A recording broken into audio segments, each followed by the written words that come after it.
How are you doing, mate? How's your... we've just done a little, very quick sort of year recap overview. How's your 2025 been, brother?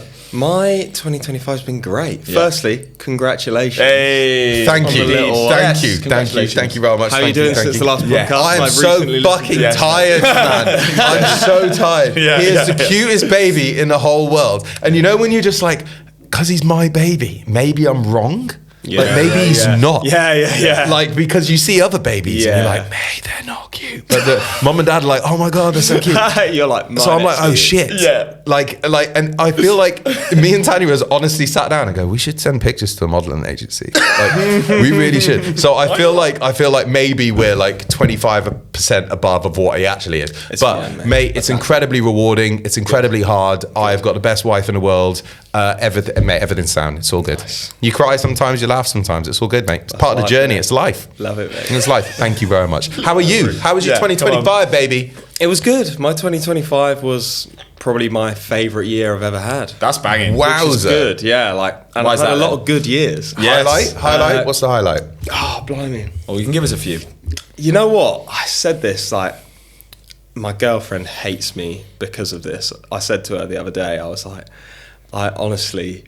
Well, she doesn't hate me. She's very happy for me deep down. But I said to her the other day, I was like, honestly, like I just wake up and go to sleep like pretty joyous every day. Yeah. Just doing whatever I want every day. And like, that's why there's no highlight. It's just been high. It's been a high year. Mate, 25 has been a highlight.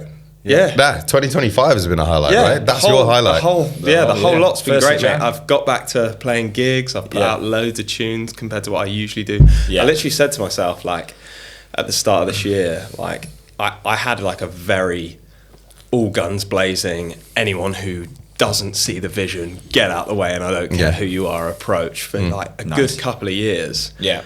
And I was like, well, this is making me not hate music, but way more stressed than I need to be doing something that should just be like, you know, joy. It should be joy. That's why we started doing it. My hobby, and it should be as well as like trying to earn money and stuff. Yeah.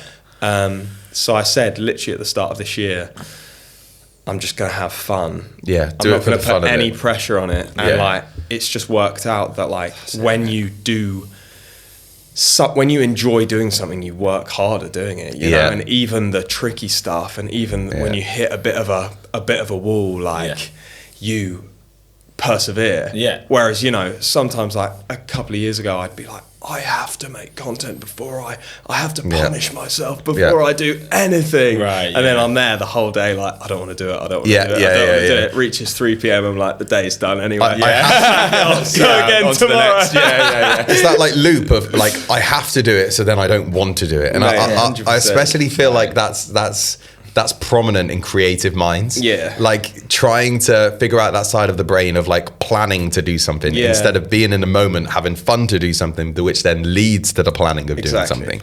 So it's that kind of like mindset with it. But mate, that's incredibly exciting. Yeah. And it's been like great. And because of that, it's kind of been like, all I did at the start of the year, I was just like, I just want to make music. That's all I want to do. So I made my EP that I put out this year. And then I was like, I actually kind of want people to hear this. Yeah. But so I'm going to promote it. Yeah, I'm going to do it the way I want to do it. Yeah. And like, it's really opened my eyes to like, you don't have to like live and die by the Instagram sword. Yeah, it's true. It's just, and things do work. Sometimes doing an artsy thing does work. Sometimes it doesn't. But my ethos has just been, you know, it's way better to do something you want to do and then it doesn't work out. Then try and play the game. And then it doesn't work out and you're like, what have I done wrong? Because I put so much effort into that and it's still not going exactly. Right. Socials are fucking hard as well. Yeah. Yours are particularly on point though, I've got to say, brother. I've always enjoyed them. I've actually spoken to other like friends and artists about your social media. Like we're like, fuck, he's smashing it, isn't it? It's very like consistent and how does that work with the kind of, so for the I think the ideas are great as well. Is that you? Is that, because you, is that Morgo? Are you like... Yeah, so it's me and my like best mate, my childhood best mate, Jack, aka Morgo. Like, we both live in Brighton. We've both lived in Brighton. We moved from Dorset to Brighton pretty much together. Yeah. yeah, like I make music, he's a great videographer, and we're also best mates. So like you have like the stupid ideas, but you kind of get a pass because it's like high quality anyway. You know, and it's like I think just I always say like if you do anything 100%, someone will connect with it's cool, you know, like it's cool. Like if you're like openly being like, I'm just being like such an idiot right now, and I don't care, like I'm being me because it was like me and my best mate, like just like we call it like scheme sessions, basically where we just like drink 3 coffees and then 3 beers throughout the course of a day. Just like, we could do this. We could do this. And you know, when you're with your mate and like, you know, the one's right at the top, we like look at it the next day and it's like, actually, that's probably shouldn't put that. Like, and then you have another coffee and you're like, actually, that idea that we had yesterday, like, that sucked. So it's honestly like I just have this really nice ecosystem process at the moment, and that's what 2025 has been for me so far, really. So far, like not in December. No, mate. It's all good. There's still time. There's still time. But if it's been going this well, like so far, I think we're good for the next like 20 days. I think we're good. Mate. Fingers crossed. Yeah, mate. And am I right in saying that you're kind of full-time music creative stuff now, right? I am full-time. I've been full-time for like 2 years now. Amazing, man. Which is nice. I'm obviously still slogging it out and doing vocal sessions and covers gigs and singing all of these tunes, uncredited features, all of this stuff, which you know, I'm sure you guys know. But you kind of have to. Like, and anyone who's a up and coming artist is so hilarious saying that at the age of 26. Being like, oh mate, I've been up and coming for the last 10 years. Mate, me too. Do you know Sinead Harnett? Someone wrote about her saying she's an up and coming R&B artist. I'm like, this is mad. She's been releasing for like 10 years. That's not. Done albums, done tours. Like, at what point are you just up? When are you just an artist? You know what I mean? Am I famous yet? Exactly. There you go. Boom. But how did you find the transition? Because I know, like, at points you were obviously doing other jobs there. I remember there was a warehouse job at one point, right? So how did you find the transition from like doing sort of those kind of jobs to being like, no, I'm going to make it. I want all my income to be from music, essentially. Hard. I was so skint for like 2 years. Like very skint, because I went from earning like a pretty decent wage, working a 9 to 5, to not and it didn't exist, you know. And especially like January, February, like I end every single December like I'm up. I'm not up and coming anymore. Like I'm rich. This is great. And then December, and then January and February comes, and by March I'm like, please. So it was really, really hard, but again, just kind of like, I think that was the seed for the do what you enjoy, because like it really, you had to. I worked there. I finished uni in COVID. I worked there for 2.5 years. It was great. Like the warehouse company was owned by is owned by my agent's brother. So he loved music. He would let me have any days off to go to the studio, as long as I kind of caught up on the work. Like, it was like the cushiest job ever. And still, I was like, I need to be doing music more, you know? And I would just, I don't know, like I just have this tendency to just work as little as possible. Allow for as much time to do music as I can. Because it's just like so fulfilling. You know? Man. But when was that switch then? Was it like progression of like, cool, I'll take a couple of days off, then more days off? Or was it just like, no, I just need to quit and just go like balls in? Well, it was at the end of, I think, the second summer after the lockdowns finished. Because I wanted to be, for my kind of earning job, my bread and butter, just a function musician and playing weddings and all of this stuff and events. And obviously during COVID, everything was cancelled. So there was this huge backlog, and so many people pushed their events back another year because they were like, we're just going to go into another lockdown, whatever. It's true. So it just ended up being like, I would work on a Monday, work on a Tuesday, play a gig on a Tuesday evening, get up at 7 to work on a Wednesday, play a gig on a Thursday, and like I just went through this summer and I was just like an absolute zombie by the end of it. Shattered, mate. But I was also like up. Yeah. And I was like, all right, I've got a bit of a buffer. Yeah, nice. And yeah, as soon as I kind of like said it to my boss, he was like, mate, obviously like go for it. You can come back whenever you want. Nice, man. To have that support from like, because when I was at Apple as well, I said it a couple of times on the podcast, is having that support of me going, hey, look, I've got a gig tonight. Can I swap? Yeah, like, they're like, of course. We want to support everything that you're doing outside, especially if you're creative and you want to live your dream and stuff. Yeah. So to have that support, and I feel like we're very lucky because a lot of people don't have that. And I was listening, I forgot what artist it was, but it was artist that was working 9 till 5, and then straight from the like finishing at 5, straight to the studio, grafting, having 4 hours sleep, then doing it again. And like, you know, sometimes people don't have that support to still push them in the right direction to do what they love.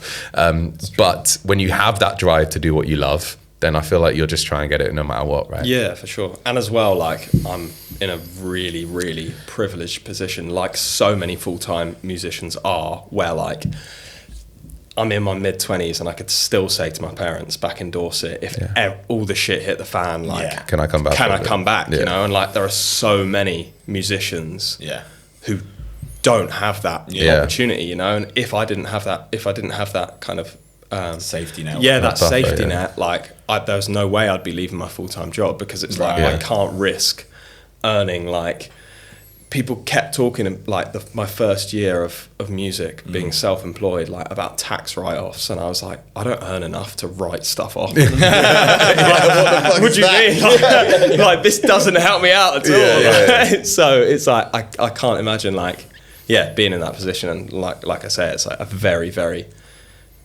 lucky position to be in. Yeah, man. And that's good that you recognise that. To take a jump, you know. Yeah, and just mentally to be in that kind of headspace, especially when you're trying to make music, you know, you don't want to be worried about anything. Exactly. Yeah, no, man. Yeah.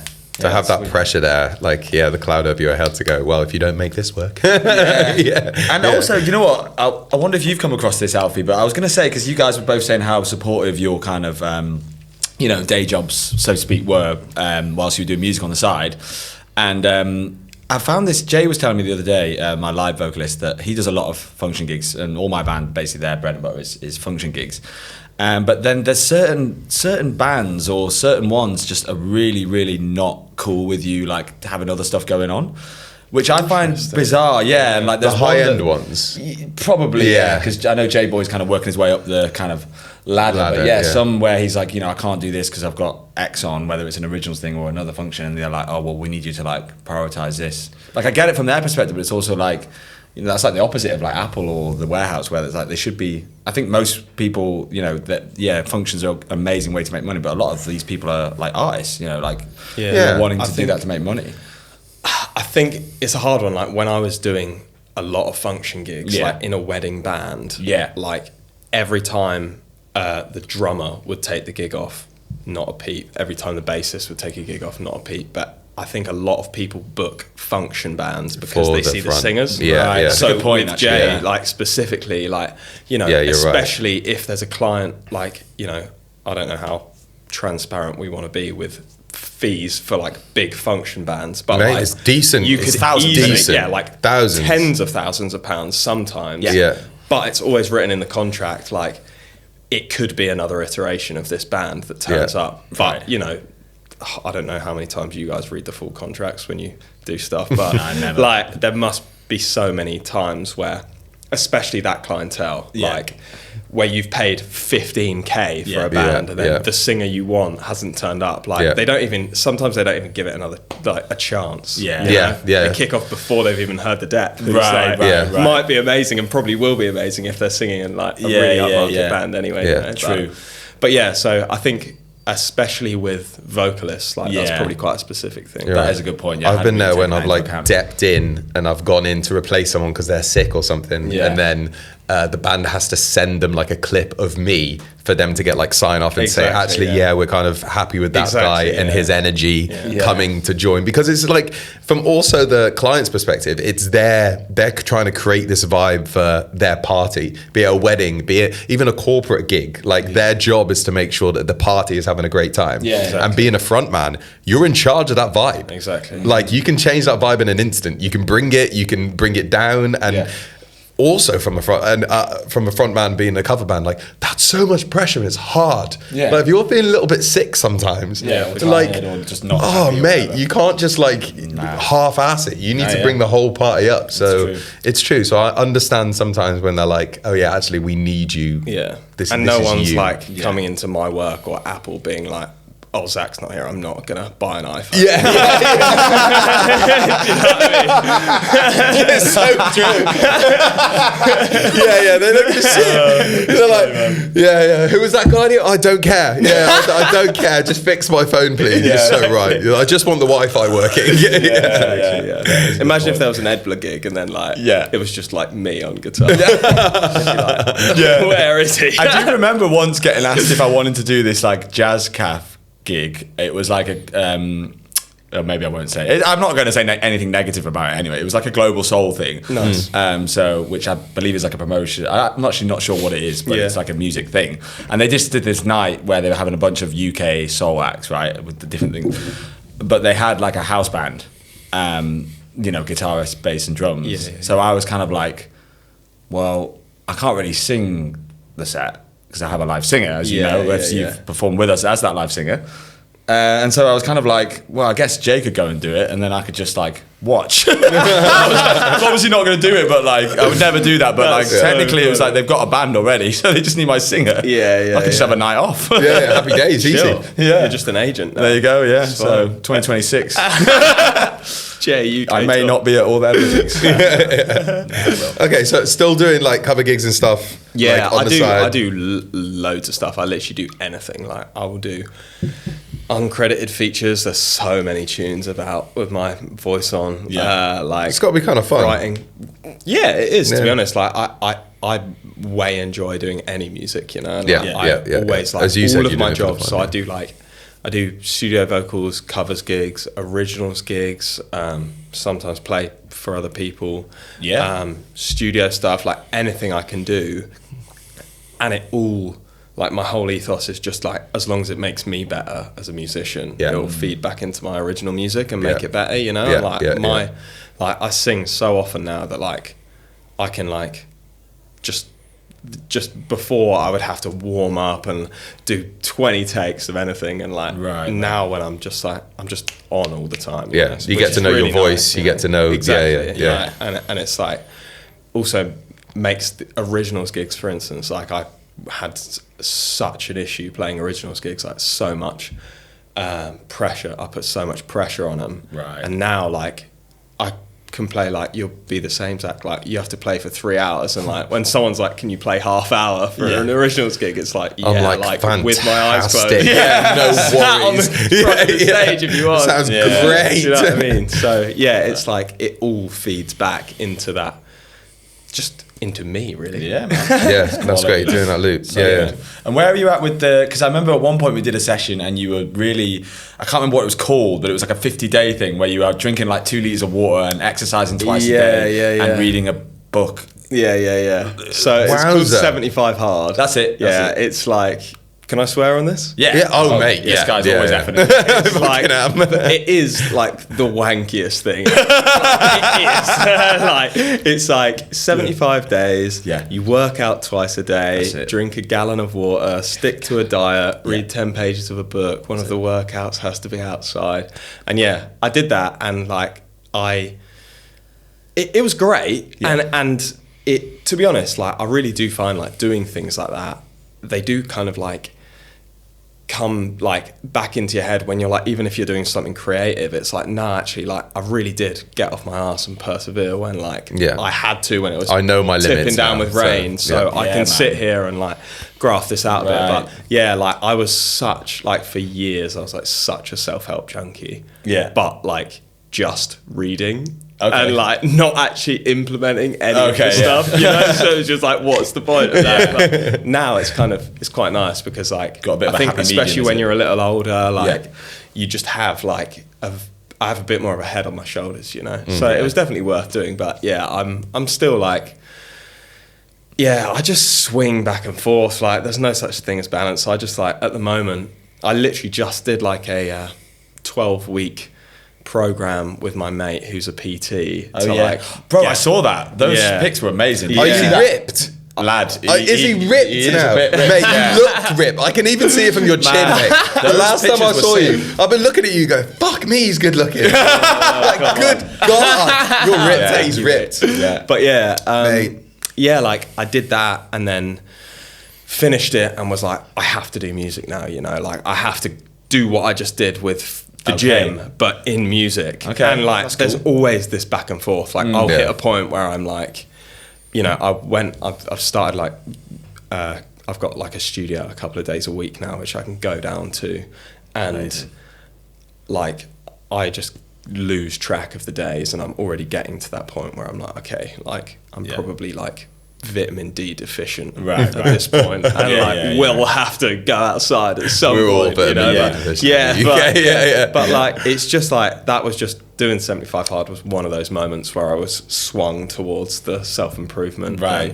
And it was so funny. Like two producers who you've definitely worked with, Evil Genius, Luke and Russ, like great friends of mine. We actually did like a writing camp halfway through that, and they were like slamming like Guinness by the litre. They love it. And I was like doing lunges in like the pissing rain whilst trying to write the verse. And they're just like watching you with a Guinness inside. Yeah, 100%. So it's not something that I would do again for a long time, but it's interesting the way you talk about it as being something that just sort of trains your brain, like say, to persevere, and you can then apply that to like when you can't be asked to finish a song or whatever, you know. And with like socials and stuff, it's a big thing. Like it's like just like it really squashed my procrastination. Do you know what I mean? Yeah, so like I think one of the biggest things for artists, and especially independent artists who don't have, you know, like again, I'm really lucky that my best mate is a really talented videographer. Yeah. But a lot of people don't have that. Yeah. Like, and it's a lot of effort. But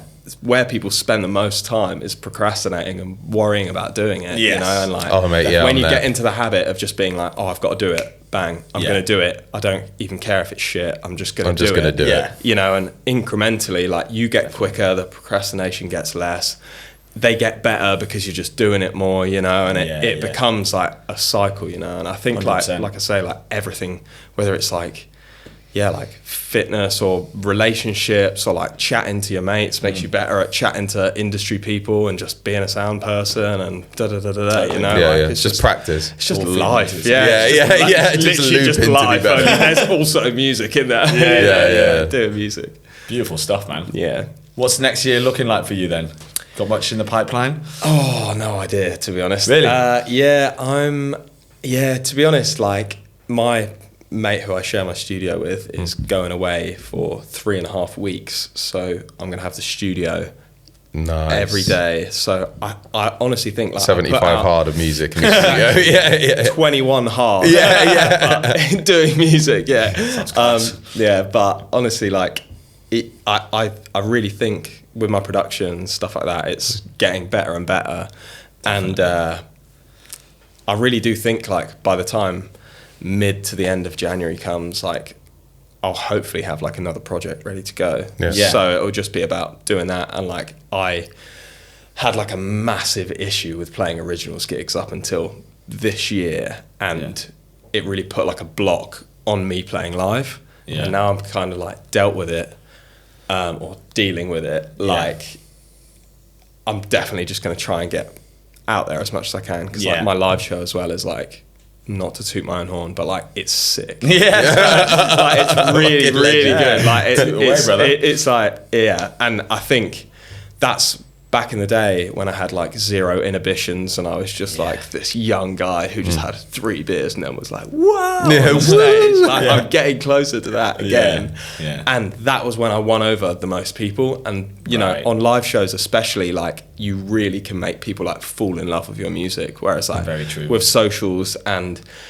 even the music itself, like it's a harder sell. More of a graft, Do you know what I mean? Yeah, so live shows you get to connect in person, you get to look people in the eye, you get to say, this is me. Exactly. People like, can hear the honesty. People like a hug and like chat to them, you know, and be like, I'm actually just like, we're on a level, you know. I really want to, just want to get back. More. I just want to get on stage and like, just just get cracking, really. Sounds but great, loads of tunes. I've got this alias for dance stuff, which I'm like trying to do as well, because I like love dance music. But there's a bit like too much overlap sometimes, you know. And I want to put out like just so many tunes, you know. Yeah, that's the way to do it, man. That's it. But mate, it's literally just have fun and keep enjoying life, because it worked this year. Yeah, copy and paste, baby. Yeah, 100%. And with the and am I right in saying that some of is all the music you put out this year self-produced? Yeah, so I've had some co-prod on stuff, like my housemate Tom Scoot Monty, for anyone who wants to listen to some great Monster. Music.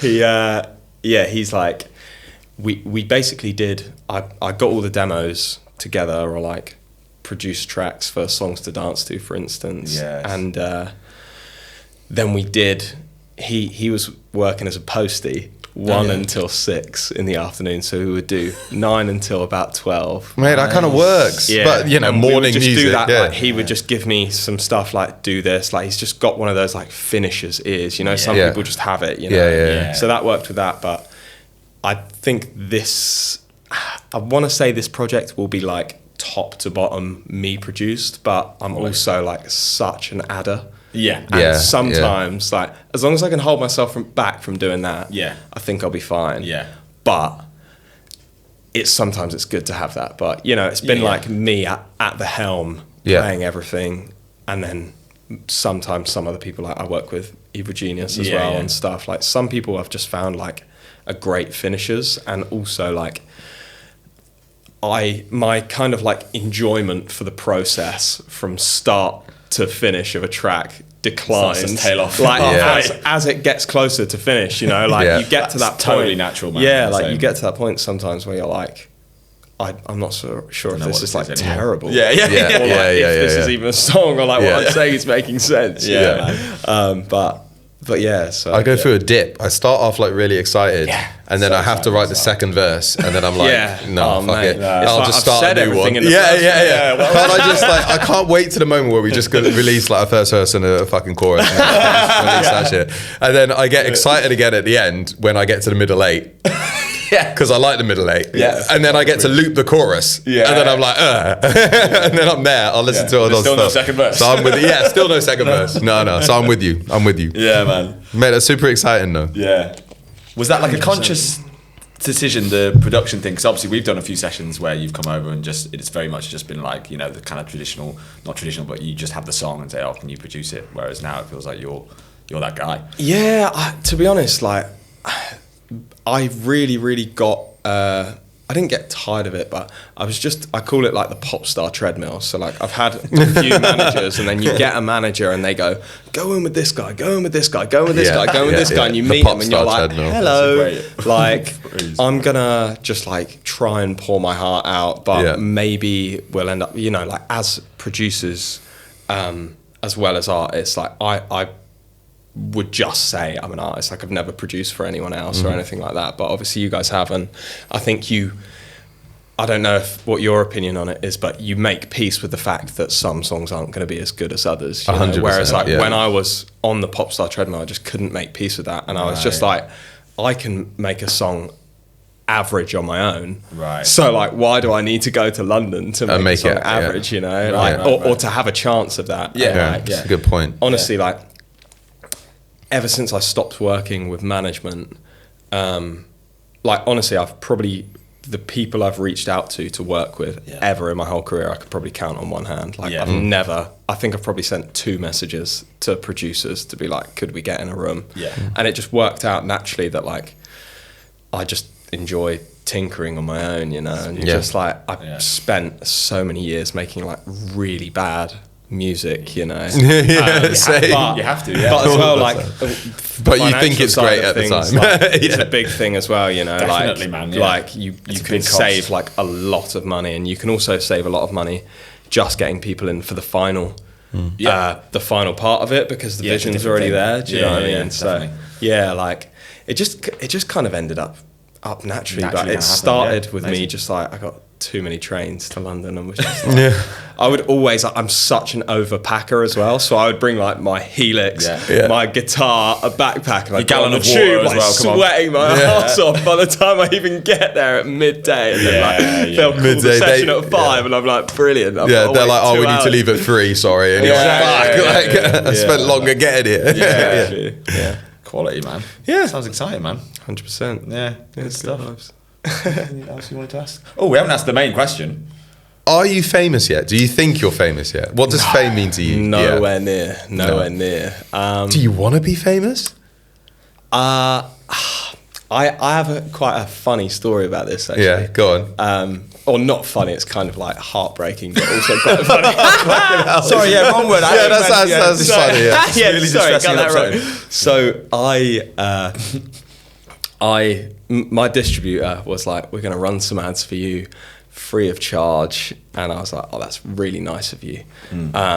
Like, that's such a nice thing for someone to do. Yeah. What could go wrong? My song will get more promo, And I got these boosts on these TikTok posts for Waves, one of my songs in my last EP. And it just hit the wrong side of TikTok. And I got like the most obscene abuse on like all of my stuff. Right. And I spoke to one of my good mates about it, who's a musician, and they're doing great for themselves.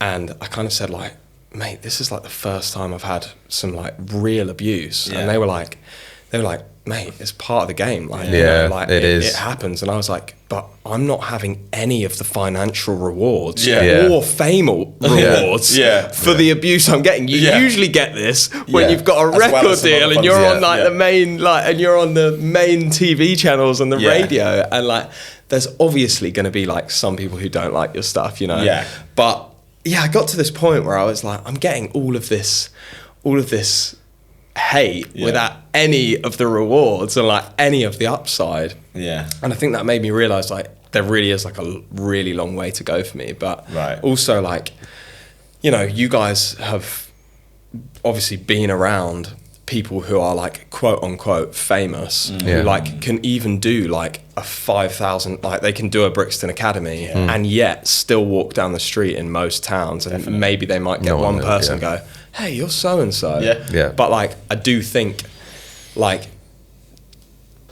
famous is obviously subjective, but in my opinion, like famous is like, you have to get a car from A to B and you can't like step outside without someone going, oh my God, like you can't get on a bus or you can't get on a tube or whatever, you know? Yeah, I know what you mean. So super fame. I don't really want super that, fame, right? No. So I think I'm like, I think I'm way off famous. Yeah. Do I even think I'm like close? Not at all. Yeah. Like I think like I can see now I had a really good couple of years where my music was just like no progression in terms of statistics or anything. And this year has been the first time in a long time where it's gone up. Class. And I've been like, maybe this could go up like 10 times as much as it has. Yeah. And then like that's all I'll have to do. Yeah. You know? Yeah. But yeah, like I think it's made balance. I think that tiny bit of like edging towards fame from like 0.5 to 1 out of 100 on the scale has made me realize like, oh wait, I actually can maybe get famous at some point. You know? It feels possible. Yeah. 100%. And like, Mate, so am I famous yet? Yeah, that's grim. I had the same thing with Evil Genius. I don't know if you remember. They had I don't know if it was the same distributor, but they got some money to promote that song we did. Yeah. And it's just wild, man. People are they do not hold back at all. And I actually think I was going to say before, to bring it back to that, is I think if you're talking about fame, I feel like these people who are seeing these things, a lot of the people on TikTok know when something's an ad and they're like, I don't know why I'm seeing this, or like this is bullshit, or like, and then they'll just start commenting on your looks and things like that. And you know what I mean? A lot of comparisons be like, he looks like so-and-so. But also, because this is like something I realised. Yeah. This is like such boring chat. I can't believe I'm putting No, come on. No, mate, like, not at all. Because this person who is like, you know, say they're like some avatar who likes Guns N' Roses and Metallica, and they're seeing me go like, la la la la. Yeah. They're like, I hate this. Who's this sissy boy? But also, they've commented on it. Yeah. It's played through 3 times because they've commented on it. And then TikTok goes, oh, great. He's engaging with it. Let's find more people like him. And then it pushes it out to all of these people who all hate me. Damn it. That's so true. Yeah, do you know what I mean? So it's like, it's like this real. Mine did the same with like when I was releasing like Catch a Feeling and stuff, and they were like pushing my music, and I got some wild ass comments, man. The best one I've ever had though, and me and I said it to my friend, and he pissed himself laughing. Was "fuck up your shite." Oh yeah, I think I remember saying about that. Phenomenal. Yeah. Like, how do you even do that? If you're out there, thank you. I had literally like 2 weeks ago for my last single. When is this little girl's balls gonna drop? I was like, yeah, cheers. What I like about you though is you'll screenshot these things and you'll put them on your story. Oh yeah, I love this one. You'll make it into a thing. Mate, 100%. That's what. Yeah, 100%. You have to, right? Yeah, you have to. And I just like as well. Like this is like a crazy thing, but like when people comment that, like, all right, they see me on stage, and I'm also like, you do realize, like, I'm also a fully grown man. Like, if you said this to me, like, face to face, like, you just definitely wouldn't. No, exactly. You know what I mean? Like, it's crazy. Like, I think people don't realize. People think there's a line there. I had it recently where I was playing like a cover gig, and like it wasn't. We weren't the right booking for the venue, basically. And these guys were like, there was like 7 or 8 of them, and they were pissed off, man. They were like, shut fuck up. Like, they were like, sweat, get the fuck off the stage, or shit, like proper booing and shit. And I was like, good God, like these guys are really upset. Like, fuck you. So then I got off stage and I went to them and I was like, any feedback? Like, have you got like anything? Because you just told me to like fuck off the stage. And they don't have anything to say because they think there's like this line that like you're kind of put on a pedestal kind of thing. So it's like, fuck you. Like you can kind of say anything to it. The same as I guess we do to people like, I don't know, Taylor Swift, but I wouldn't say anything bad to Taylor Swift. It's just such a different. It's weird, isn't it? It's such I don't know. It's not even like a generation thing because like no, it's not. Social media like has hit everyone now, like all age groups. But I'm just like, I actually can't like fathom going through the effort to comment hate on like I don't like it's actually mental, but you know it's part of the game and look, if it gets engagement, there's such things about engagement. Exactly. Keep commenting. Keep commenting. But I also think to bring the podcast title back into things, so I'm always trying to do. It's like, I think that line you're talking about, or the reason why people think they're fine to do it, is because, especially if they know it's an ad, they're like, oh, this guy's famous. Like, he's not going to see this. He's not going to give a shit. I don't think they're necessarily trying to like hurt people's feelings. No, like, not at all. I don't think. I don't like this. I'm going to say that's exactly shit. Like those guys at the gig, like, oh, this guy's like famous. Like, he's fucking shit. Yeah. And he's not going to say anything. And then like say you go over there and say, so what's up? And they're like, yeah, they were lovely. They were like, oh mate, we thought you were just going to do original stuff. And I was like, oh sorry, no, it's a cover gig. And they were like, oh okay, so they wanted to fair. Charmaine. They wanted to hear like original rap stuff, and I was like, oh no, sorry, we're playing Tipsy. Like, like that's not. But yeah, exactly that. Like as you were saying, there's this line, and I don't think they mean anything by it. They're just pissed off with the world, I think, and they're just like they see this person that maybe is doing well for themselves, although it seems we're doing well for ourselves, but we're not. But blah blah, and then they try and spark out. But bringing it back, 2025 has been fucking phenomenal for you, and that's great, man. It's great because I haven't seen you in like a year or so as well. Yeah, it's been a while. See you like come from, I don't know, when we were all playing gigs at like random venues and stuff, and to see you producing music the way that you want to, and with a smile on your face, and it's just incredible, mate. So absolute pleasure to have you on the podcast. It's a pleasure to be here. I don't think I've said this. We should have people like back to see. I thought that about Ayama. I remember saying afterwards, like because she had so much stuff going on and she was so kind of open and stuff. And I was like, I think there's a few people, but like I'd get them all back. Yeah, exactly, mate. Exactly that. Progress exactly that. So, mate, would love to have you back and just see how it goes for 2026 and.